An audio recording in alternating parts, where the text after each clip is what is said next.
बिस्मिल्लाहिर्रहमानिर्रहीम, अस्सलाम वालेकुम। Welcome back to my YouTube channel. आज हम लोग अपनी book introduction to statistical theory part 2 Sher Mohammad Chaudhry की बुक से chapter number 14 service sampling and sampling distribution का हम सेकंड टाइप पढ़ेंगे, जो कि है स्ट्रेटिफाइड रैंडम सैम्पल।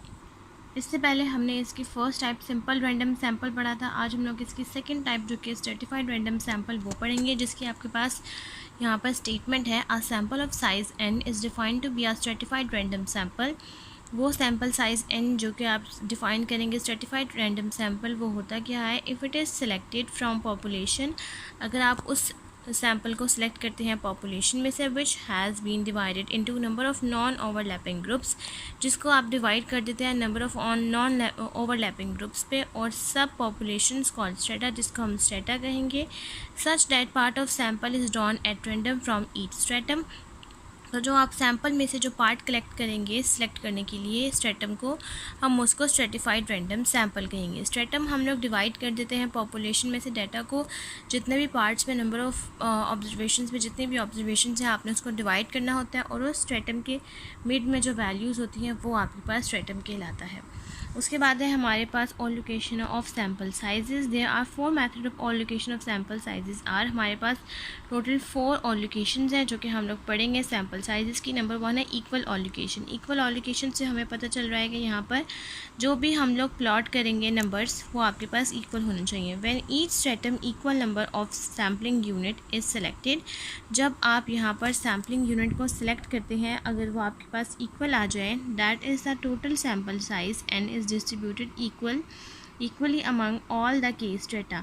तो यहाँ पर आपके पास टोटल सैम्पल साइज़ n जिसको आप कहेंगे वो इक्वल हो जाते हैं डिस्ट्रीब्यूट करने से, जिसको आप के स्ट्रेटा भी कहेंगे। 10 stratum sample size n i for equal allocation is. तो इस चीज़ को आप कैसे डिफ़ाइन करेंगे, एन आई आपके पास है जितने भी नंबर ऑफ़ ऑब्जर्वेशन होंगी, आई का मतलब है 1 से लेकर के तक आपके पास जाएगा, जिसमें एन आपके पास आ जाएगा नंबर ऑफ़ ऑब्जर्वेशन या नंबर ऑफ़ सैम्पलिंग यूनिट, और जो आपके पास के है वो आपके पास कहलाएगा strata. This is the simple method of allocation. ये सबसे ईजी मैथड है ऑलोकेशन को निकालने का, क्योंकि इसमें आपके पास इक्वल आता है। उसके बाद आपके पास ऑलोकेशन की सेकंड टाइप है प्रोपोर्शनल ऑलोकेशन। प्रोपोर्शनल ऑलोकेशन से ही आपको पता चल जाएगा कि इसमें आपने डिवाइड करना है, प्रोपोर्शन निकालना है। प्रोपोर्शन यानी कि आपने एरिया निकालना है, और जितना एरिया कवर हो रहा होता है हम उसको प्रोपोर्शनल ऑलोकेशन कहते हैं।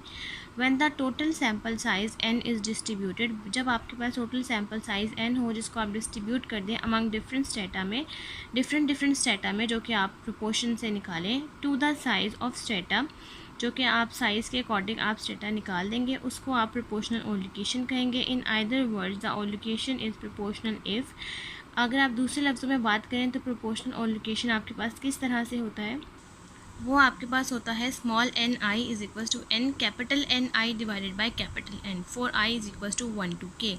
यहाँ पर जो एन आई है ये डिफ़ाइन करेगा कि अगर आपके पास जितने भी नंबर ऑफ़ स्ट्रेटा होंगे उसके अकॉर्डिंग एन 1 से के तक जितने भी होंगे आपने यहाँ पर वो लेने हैं। यहाँ पर स्मॉल एन डोनेट करेगा आपके पास नंबर ऑफ़ ऑब्जर्वेशन को। कैपिटल एन आई जो है वो पॉपुलेशन आईएथ निकलेगा, यानी कि जितने भी कैपिटल एन आई होंगे आपके पास, और जो कैपिटल एन है वो आपके पास proportional total size of population को इंडिकेट करता है। उसके बाद आपके पास थर्ड कैटेगरी है ऑप्टिमम ऑलोकेशन, जिसकी स्टेटमेंट है one total sample size n is allocated. आप टोटल सैम्पल साइज़ n को किस तरह से डिवाइड करेंगे among different strata in such a way that for given cost of selecting sample, कि आपके पास कॉस्ट ऑफ सिलेक्टिंग सैम्पल होता है, the variance of estimated mean, आपके पास वेरिएंस होता है एस्टिमेटेड मीन, जिसको आप x बार एस टी कहेंगे, क्योंकि ये एस्टिमेट से निकला है तो इसके सबस्क्रिप्ट में एस टी आएगा, और मीन के लिए x bar, that is variance of x bar S T, जो कि आपके पास variance of x bar S T कहलाता है, इज़ मिनिमाइज्ड, वो आपके पास मिनिमाइज हो जाता है, कम हो जाता है। The stratum sample size N i for the method of allocation. इस मेथड को आप किस तरह से सॉल्व कर सकते हैं कि आपके पास स्मॉल एन आई आएगा, जितने भी नंबर ऑफ़ स्ट्रेटा होंगे, capital N number of observation, capital N I जो पॉपुलेशन में से आपके पास स्ट्रेटम निकलेगा, और सिग्मा आई वेरिएंस है, अंडर रूट सी आई आपके पास कॉस्ट ऑफ सर्विंग है, divided by summation N I sigma I divided by under root C I, जिसमें आई आपके पास 1 to k है। कैपिटल एन आई डिनोट कर रहा है population of I S stratum को, सिग्मा आई आपके पास डिनोट कर रहा है स्टैंडर्ड डेविएशन को स्ट्रेटम के अकॉर्डिंग, और सी आई डिनोट कर रहा है cost of serving 1 unit in I H stratum को।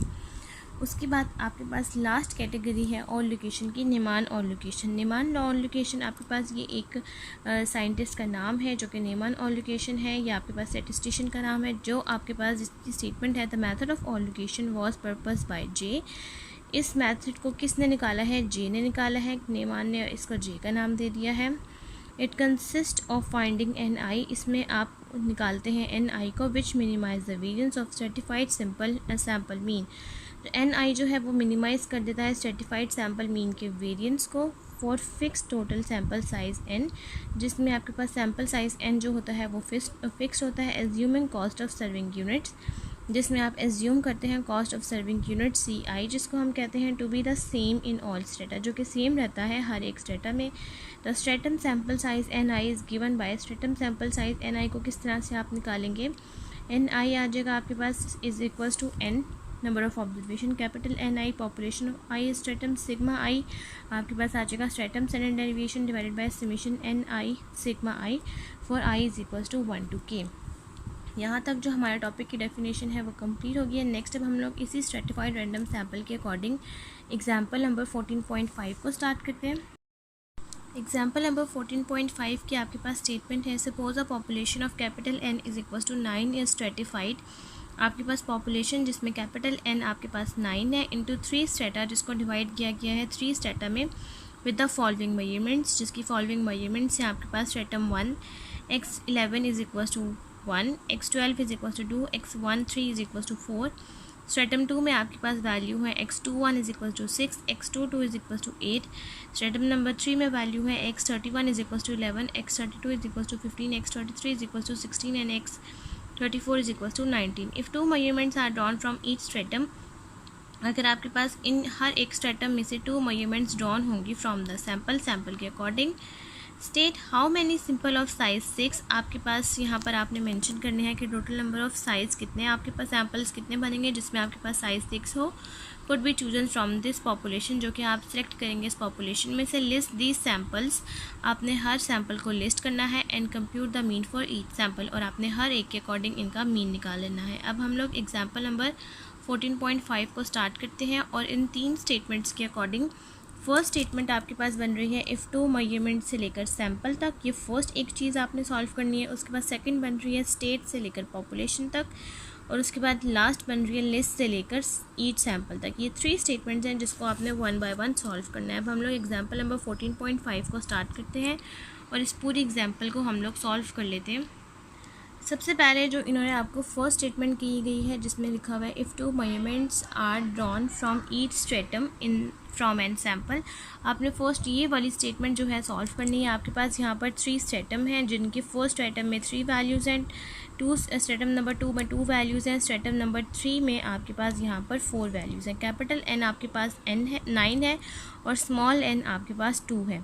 अब सबसे पहले आपने फर्स्ट स्टेटमेंट सॉल्व करनी है। वो स्टेटमेंट आपने किस तरह से सॉल्व करनी है, यहाँ पर हम लोग लिखते हैं कि जैसा कि आपने फर्स्ट सॉल्व करना है स्ट्रेटम नंबर 1, तो उसमें आपके पास n की कितनी वैल्यूज़ हैं? n की वैल्यूज़ आपके पास बनेंगी एन आई के अकॉर्डिंग 3।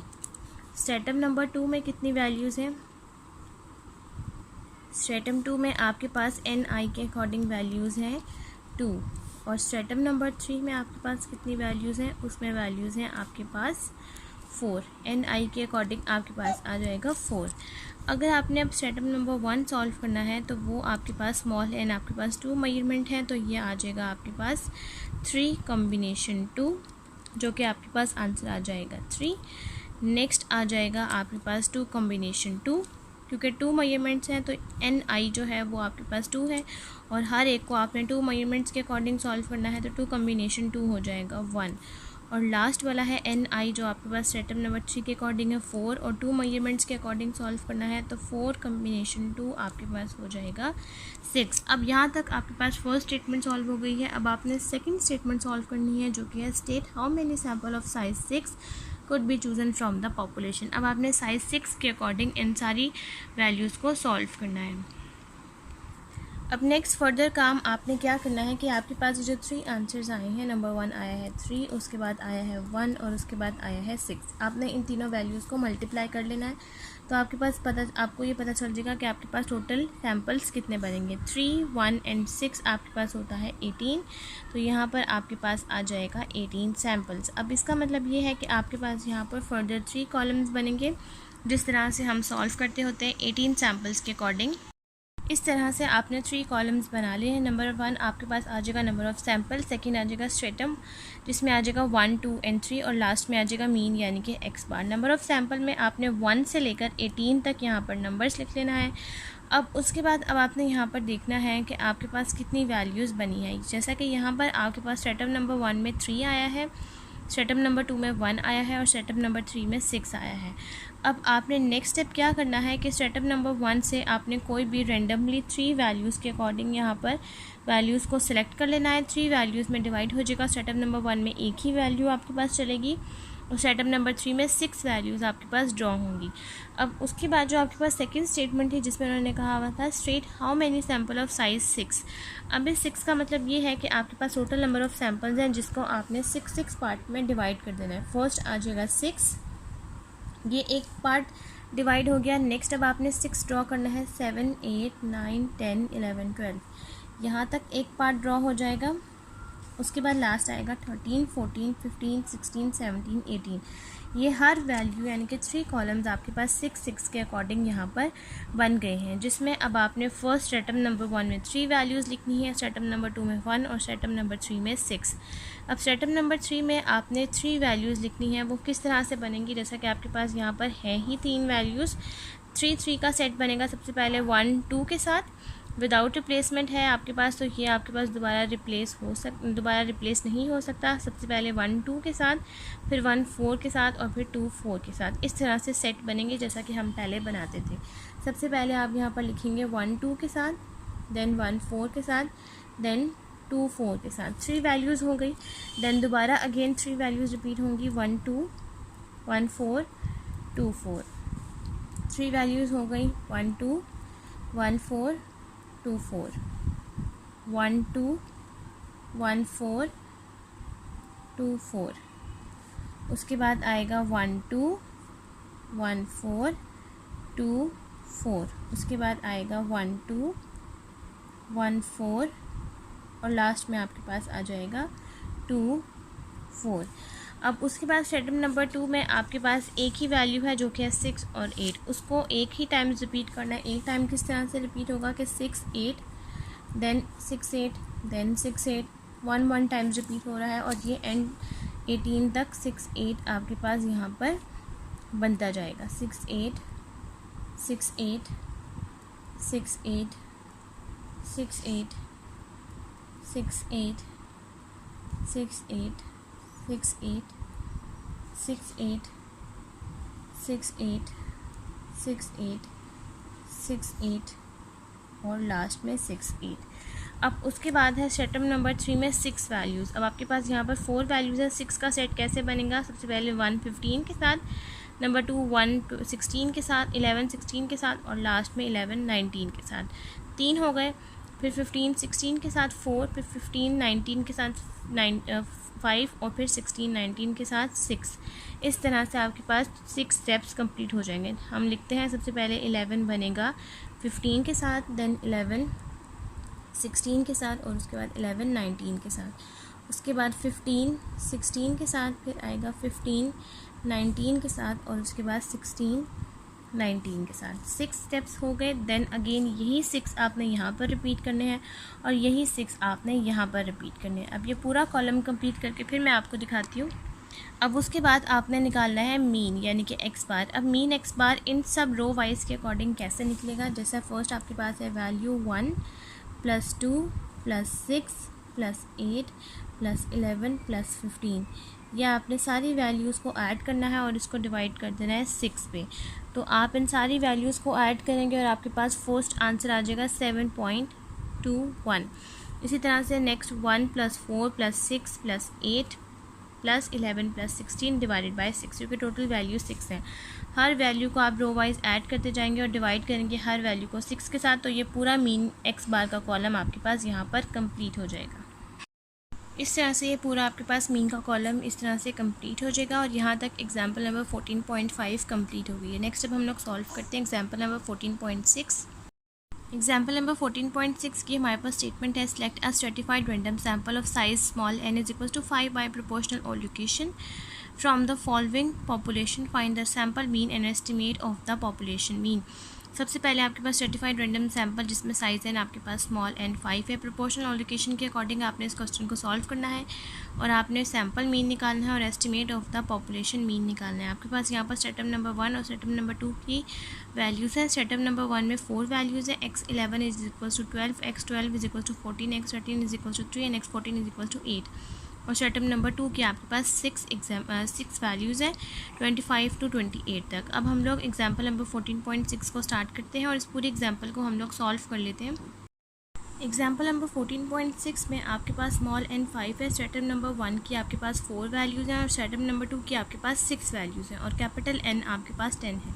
सबसे पहले स्टेटम नंबर 1 के अकॉर्डिंग मैं यहाँ पर ST1 लिख रही हूँ, जिसमें NI की वैल्यू आपके पास है टोटल 4 और स्टेटम नंबर 2 के अकॉर्डिंग हमारे पास NI की वैल्यूज़ होंगी 6, क्योंकि आपके पास इसमें टोटल 6 वैल्यूज़ हैं तो इसके अकॉर्डिंग हो जाएगा 6।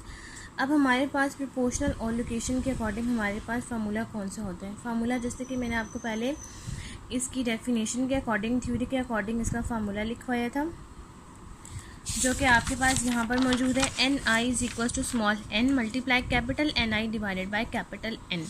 ये इसका फार्मूला है जो कि हम लोग इसमें यूज़ करेंगे।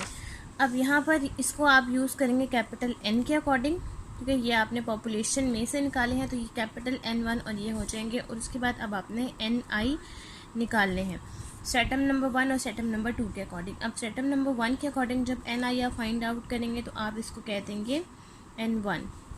सबसे पहले प्रोपोर्शनल एलोकेशन का फार्मूला है small NI is equal to small n multiply capital NI divided by capital N। अब यहाँ पर हमारे पास स्मॉल n की वैल्यू क्वेश्चन में गिवन है जो कि है 5 और कैपिटल N टोटल वैल्यूज़ हैं, जैसा कि ये 4 और ये 6 हो जाएंगी 10, कैपिटल N हो जाएगा 10। अब और उसके बाद कैपिटल NI जो कि हमने यहाँ से निकाल लिया 4 और 6। अब ये 1 बाय 1 हम यहाँ से स्टेटम नंबर 1 का N1 और स्टेटम नंबर 2 का N2 फाइंड आउट करेंगे। स्टेटम नंबर 1 के अकॉर्डिंग NI की जगह पर N1 आ जाएगा, N है हमारे पास 5, कैपिटल NI हो जाएगा हमारे पास 4 और कैपिटल N हो जाएगा आपके पास 10। अब जब हम इसको सॉल्व करेंगे तो यहाँ पर N1 हमारे पास आ जाएगा 2। उसके बाद स्टेटम नंबर 2 के अकॉर्डिंग NI आपके पास बन जाएगा N2, जिसमें आपके पास स्मॉल n है 5 और कैपिटल NI स्टेटम नंबर 2 के अकॉर्डिंग है 6 और कैपिटल N है आपके पास 10। जब हम इसमें पुट करेंगे तो हमारे पास यहाँ पर स्मॉल N2 जो है स्टेटम नंबर 2 के अकॉर्डिंग वो आ जाएगा 3। अब जैसा कि हमारे पास क्वेश्चन में कहा हुआ है कि सबसे पहले आपने क्वेश्चन में फाइंड आउट करना है मीन, सैम्पल मीन, और उसके बाद आपने निकालना है estimate of the population mean. अब सैम्पल मीन को जैसा कि हम लोग यहाँ पर मैं मेंशन कर देती हूँ कि सबसे पहले हम लोगों ने फाइंड आउट करना है सैम्पल मीन। सैम्पल मीन को हम लोग डिनोट करते हैं स्मॉल x बार से, और पॉपुलेशन का मीन हो तो उसको हम लोग डिनोट करते हैं म्यू से। यहाँ पर सैम्पल मीन है तो हम इसको डिनोट करेंगे स्मॉल x बार से, जिसका हमारे पास फार्मूला आता है summation x divided by n। अब summation x divided by n में कौन सी वैल्यूज़ पुट होंगी। यहाँ पर सबसे पहले n आपके पास आ जाएगा नंबर ऑफ़ ऑब्जर्वेशंस और समेशन x की आपको वैल्यूज़ कलेक्ट करनी है। वो कलेक्ट कैसे होंगी, जैसा कि हमें पता चला है कि स्टेटम नंबर 1 से हमने 2 वैल्यूज़ को सिलेक्ट करना है और स्टेटम नंबर 3 से आपने 3 वैल्यूज़ को सिलेक्ट करना है। अब ये डिपेंड करता है कि यहाँ से आपने कौन सी 2 वैल्यू सेलेक्ट करनी है और यहाँ से कौन सी 3 वैल्यू सेलेक्ट करनी है। आप कोई भी रैंडमली वैल्यूज़ को सिलेक्ट कर सकते हैं। बुक में जो वैल्यूज़ दी हुई ज़रूरी नहीं है कि आप वो वैल्यूज़ को सिलेक्ट करें। कोई सी भी 2 वैल्यूज़ आपने स्टेटम नंबर 1 से लेनी है और कोई सी भी 3 वैल्यूज़ आपने स्टेटम नंबर 2 से लेनी है।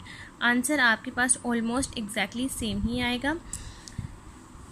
यहाँ पर सबसे लेट सपोज अगर हम लोग स्टेटम नंबर 1 से, मैं पहले यहाँ पर स्टेटम नंबर 1 लिख देती हूँ कि स्टेटम नंबर 1 से हमने अगर वैल्यूज़ कलेक्ट की हैं कोई सी भी 2, मैं यहाँ से कलेक्ट कर लेती हूँ 14 और 8। 14 और 8 वैल्यू मैंने यहाँ पर लिख दी। उसके बाद स्ट्रेटम नंबर 2 से हमने वैल्यूज़ कलेक्ट करनी है कोई सी भी 3।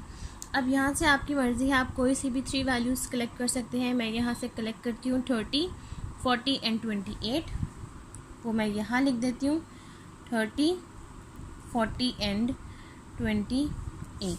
ये 5 वैल्यूज़ टोटल मैंने यहाँ पर लिख दी हैं। अब समीशन एक्स में भी यही सारी वैल्यूज़ पुट हो जाएंगी। ये आ जाएगा समीशन एक्स में 14 प्लस 8 स्ट्रेटम नंबर 1 का, स्ट्रेटम नंबर 2 की ये 3 वैल्यूज़ 30, 40 और 28, और ये टोटल वैल्यूज़ हैं 5।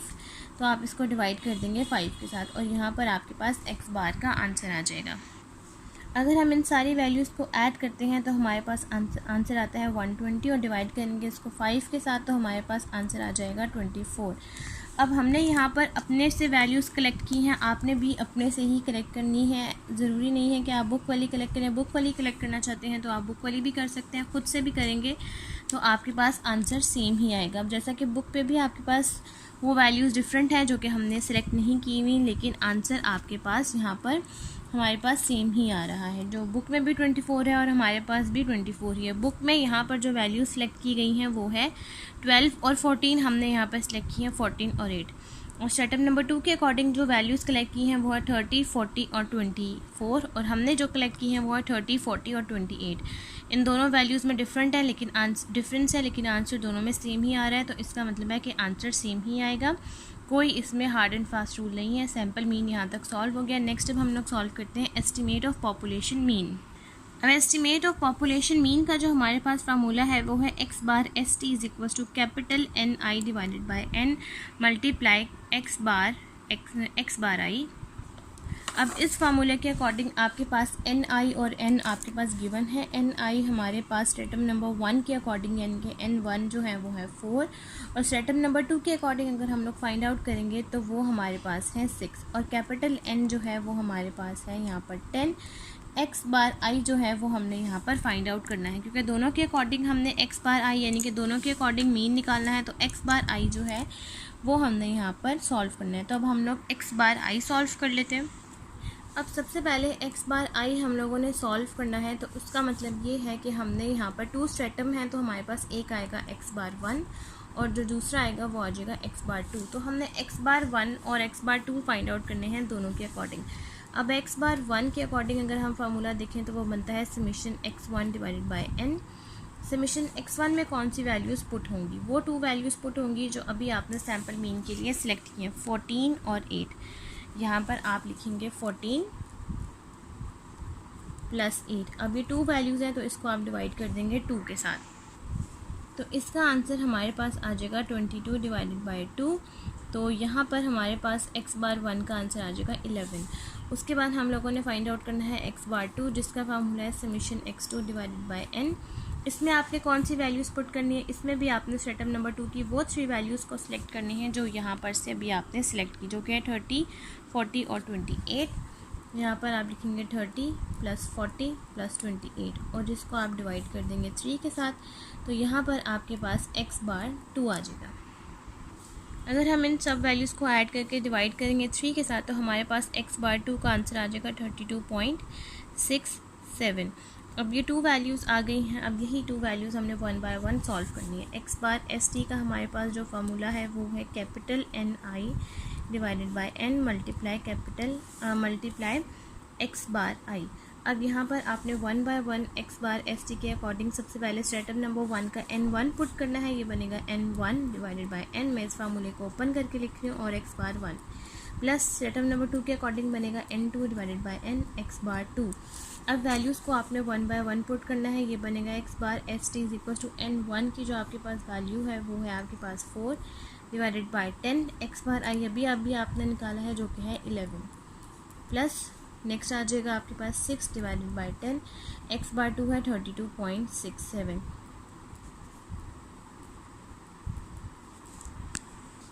अब यहाँ पर फर्स्ट वैल्यू को सॉल्व करके आंसर आया 4.4 और सेकंड वैल्यू को सॉल्व करके आया 19.602।